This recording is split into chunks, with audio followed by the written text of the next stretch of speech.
जंग को आज 36 दिन हो चुके हैं, लेकिन अब इस युद्ध ने एक ऐसा खतरनाक मोड़ ले लिया है जहां आसमान से गिरते लड़ाकू विमान और जमीन पर चल रहा डरावना रेस्क्यू ऑपरेशन पूरी दुनिया की चिंता बढ़ा रहा है। ईरान ने अमेरिका के F-15 और A-10 जैसे ताकतवर विमानों को गिराने का दावा किया है।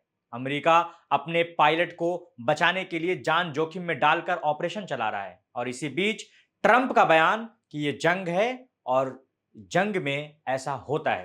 तो सवाल है कि क्या यह जंग अब और खतरनाक होने जा रहा है? क्या बातचीत की सारी कोशिशें खत्म हो चुकी हैं और आखिर जमीन पर क्या हो रहा है? आइए पूरी रिपोर्ट समझते हैं। मेरा नाम है कामरान सैफ और आप देख रहे हैं इनकलाब हिंदी। मिडिल ईस्ट में जारी ईरान अमेरिका इजराइल का यह संघर्ष अब 36वें दिन में पहुंच चुका है और हर दिन के साथ हालात और ज्यादा गंभीर होते जा रहे हैं।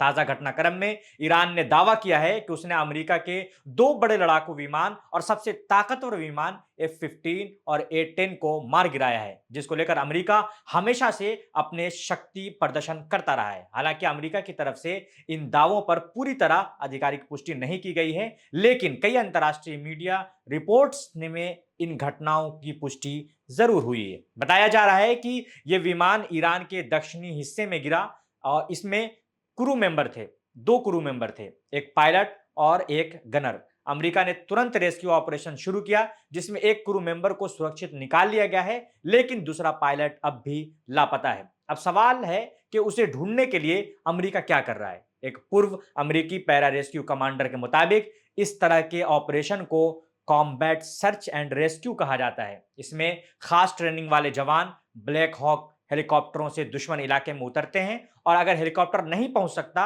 तो AC-130 गनशिप से पैराशूट के जरिए जमीन पर उतारा जाता है। जमीन पर पहुंचने के बाद इन जवानों का काम होता है लापता पायलट से संपर्क साधना, उसे मेडिकल मदद देना, दुश्मन से बचाना या मुकाबला करना और सुरक्षित जगह तक निकाल कर वापस लाना। कमांडर के मुताबिक यह मिशन डरावना और बेहद खतरनाक होता है। इन्हें एयरफोर्स का स्विस आर्मी नाइफ कहा जाता है, लेकिन यह रेस्क्यू ऑपरेशन अमेरिका के लिए आसान नहीं रहा। रिपोर्ट्स के मुताबिक रेस्क्यू में शामिल अमेरिकी हेलीकॉप्टर पर भी फायरिंग हुई, जिसमें कुछ सैनिक घायल हो गए।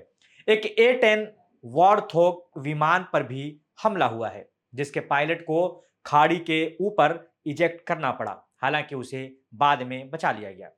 यानी साफ है कि अब सिर्फ जंग ही नहीं बल्कि रेस्क्यू मिशन भी निशाने पर है। ईरानी मीडिया के मुताबिक इन विमानों को फारस की खाड़ी और हॉर्मुज स्ट्रेट के आसपास मार गिराया गया। वहीं लापता पायलट की तलाश कोहगिलियो, बुयर अहमद और खुजेस्तान जैसे इलाके में जारी है। ईरान ने स्थानीय लोगों से भी अपील की है कि अगर पायलट दिखे तो तुरंत सूचना दे। अब बात करते हैं इस जंग में अमेरिका के हुए नुकसान की, क्योंकि जहां एक तरफ डोनाल्ड ट्रंप दुनिया को अपने ताकत के बारे में बता रहे हैं और रोज जंग जीत जाने का दावा करते हैं, लेकिन हकीकत क्या है? पेंटागन के आंकड़े के मुताबिक कुल 365 अमेरिकी सैनिक अब तक घायल हुए हैं और आर्मी 247 घायल हुए हैं, नेवी 63, मरीन 19 और एयरफोर्स 36 और अब तक 13 सैनिकों की मौत हो चुकी है। ये आंकड़े बताते हैं कि जंग कितनी गंभीर हो चुकी है और कितना ज्यादा नुकसान हो रहा है। अमेरिका जिसने इसे शुरू किया, आज वो खुद बैकफुट पर नजर आ रहा है। इसी बीच अमेरिकी राष्ट्रपति डोनाल्ड ट्रंप का बयान भी सामने आया है। उन्होंने साफ कहा है कि F-15 गिराए जाने से ईरान के साथ बातचीत पर कोई असर नहीं पड़ेगा। उनका कहना है कि यह जंग है और हम जंग में हैं। लेकिन यहां सवाल उठता है, क्या वाकई बातचीत जारी है? कुछ रिपोर्ट्स कहती है कि बातचीत जारी है, लेकिन दूसरी तरफ वॉल स्ट्रीट जर्नल का दावा है कि कूटनीतिक कोशिशें पूरी तरह पटरी से उतर चुकी हैं। यानी एक तरफ बयान और दूसरी तरफ जमीनी हकीकत, दोनों में फर्क साफ नजर आ रहा है।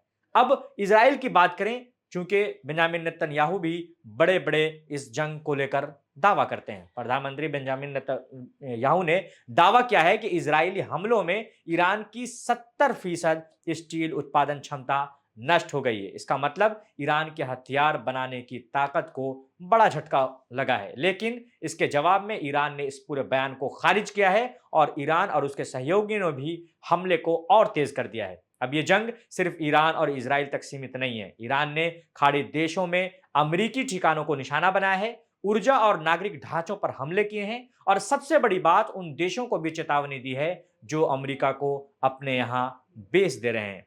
ईरान ने साफ कहा है कि अगर उस पर हमला हुआ तो वो सिर्फ सैन्य नहीं बल्कि राजधानियों और इंफ्रास्ट्रक्चर को भी निशाना बनाएगा। इसी बीच एक और चौंकाने वाली रिपोर्ट सामने आई है। मार्च में सऊदी अरब स्थित अमरीकी दूतावास पर हुए ड्रोन हमले में असल नुकसान पहले बताए गए से कहीं ज्यादा नुकसान हुआ है। रिपोर्ट के मुताबिक 3 मंजिलें बुरी तरीके से तबाह हुई हैं। CIA स्टेशन को भी नुकसान पहुंचा है। आग आधे दिन तक जलती रही है। अगर यह हमला दिन में होता तो सैकड़ों लोगों की जान जा सकती थी।